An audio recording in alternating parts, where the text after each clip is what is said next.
Hello, Editing Pete here. This knife is called the CCK, not the LTK, as I keep calling it. Editing Pete out. As you can see, there's something a little tactical hanging off my belt today. This is the Halfbreed Blades LTK. A few variants of this guy. This is a little spear point, fighting, stabbing, get off me style knife. But honestly, what am I doing with a knife like this?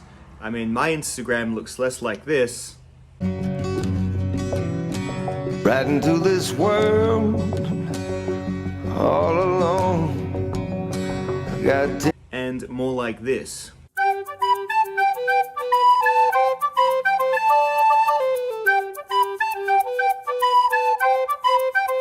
So I may not be the tactical warrior that a blade like this is really aimed for, but that being said, it's on the open market, so I assume it's here to appeal to the blokes who maybe aren't tactical warriors either, but just like to feel like one from time to time. So while I'm sure this is a combat ready piece of kit, this is not the review for that. What I can do here for you is test the overall design, build quality, and just how it is used in a few like average bloke tasks, because that's all I've really been able to use this for as a basic utility knife. I've kept it clipped to my belt while I've done a few around the block tasks, draw it out, put it back. It's a robust little utility blade for sure, and it has done fairly well in that role. There are a few caveats though, and a few instances where the real purpose of this blade kind of gets in the way of my forced utility purpose of the blade. Toilet. But first of all, let's see how this knife looks against some other. Yeah. This is the blade next to the Spyderco Tenacious. And this is it next to a Spyderco Delica. Here it is next to a Mora Basic 511. And next to a Cold Steel SRK. Now this is it next to my other combative option, the CRKT Hishu. And here is me wearing the CRKT Hishu and the hardcore hardware blade at the same time. Damn bro, save some pussy for the rest of us.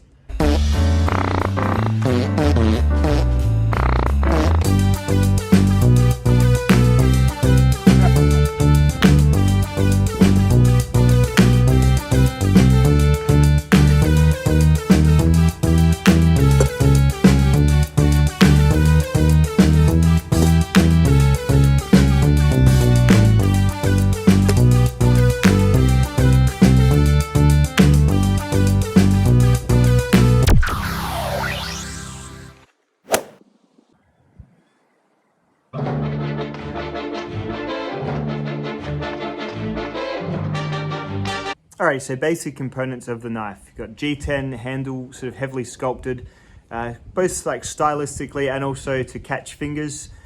Sits very, very nicely in the hand, I must admit. It's a very, very comfortable grip, even if you're choking back on it a little bit or if you're getting right up comfy in that choil. It's a really comfortable grip on this knife. Very sure grip. It isn't going anywhere at all. It's staying in your hand. So handle-wise, it's a real win for such a small knife. It's on the thicker side, so if you were gonna neck carry this, in case you were getting too many ladies, then you could probably find it a little bit heavy and sort of probably sticking out from your shirt a little bit, looking like you've got, perhaps you could say, a turd on your chest. So I would probably caution against that manner of carry, but overall, I think they've made the right call. You want a comfortable handle rather than a thin handle. Prioritize sheath carry on the belt rather than neck carry, but of course you can, I suppose, neck carry it.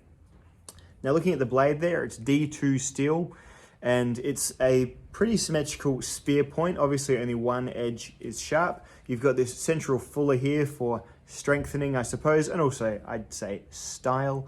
And the central ridge along the blade actually makes it for a fairly thick, durable little piercer. So it's definitely a knife made to be put through stuff, and it's You know, all sorts of things about the design are screaming that. And I'll do a bit of testing on that momentarily to show you that it does really hold up to that kind of treatment. Some pretty heavy jimps there to really make it, if you do pinch it and just do some utility style cuts, sit very securely between your fingers. The steel, whilst it looks very thin there, it's basically a little square stock of D2, so I don't have any concerns about its durability, but again, I'll show you that in a second as well. You can put this knife through a fair bit of abuse. At the end here, you've got kind of a, I guess a striking pommel as well, if you wanted to. Also a lanyard could go through there just fine too. You can take the scales off using a number 8, I believe, Torx, and revealing the sort of skeletonized type handle structure underneath. So it's full tang, very, very well built, overbuilt for such a small knife. Definitely prioritizing strength this way, being able to be forced through things, perhaps using to break out, smash out windows, tear through drywall, that sort of stuff as well in a pinch.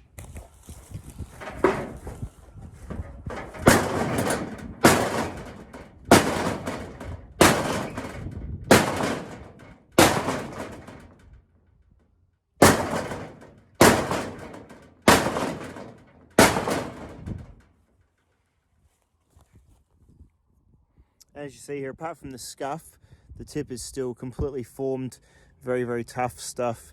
No rolling or anything really to be seen. Perhaps some slight flattening, but still an extremely workable, sharp, not folded over, not busted tip. On the tube test, this one I find a really good test of the fine edge of a knife.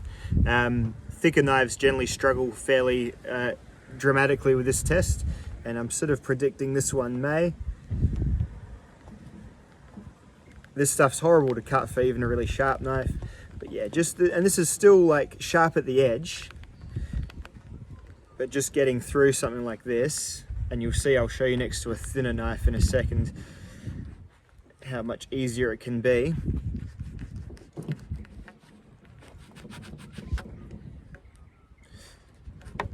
So just having that really low sort of saber point, obviously prioritizing strength this way, it does cause the knife to sort of just slice through things a little bit more difficultly. So I'll show you next to a Mora, this is Mora Basic here.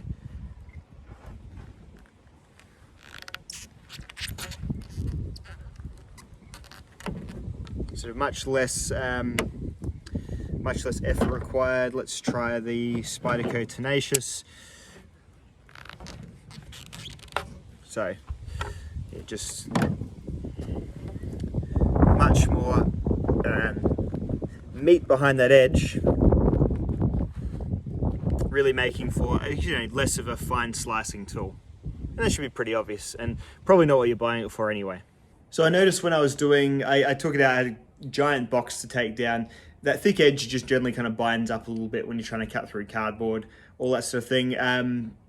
It does the job, and generally with cardboard, the best way to break down cardboard is to score it and then fold it. But when you're trying to shove this knife through anything apart from human flesh, it's going to bind and, you know, stick, because doing drag style cuts with a thick spear style, almost like dagger shaped blade, it's going to be hard. It's going to have a lot more friction to it, and the edge, whilst sharp, is not so sharp that it's going to mitigate the thickness of the blade and the low saber point. So there you have it. But overall, I found that it did do the job. It's done a lot better by a more purpose-driven knife, like a thin EDC slicing knife, like the We Knives Banter, which is what I'm sort of showing you in the video here, in the film.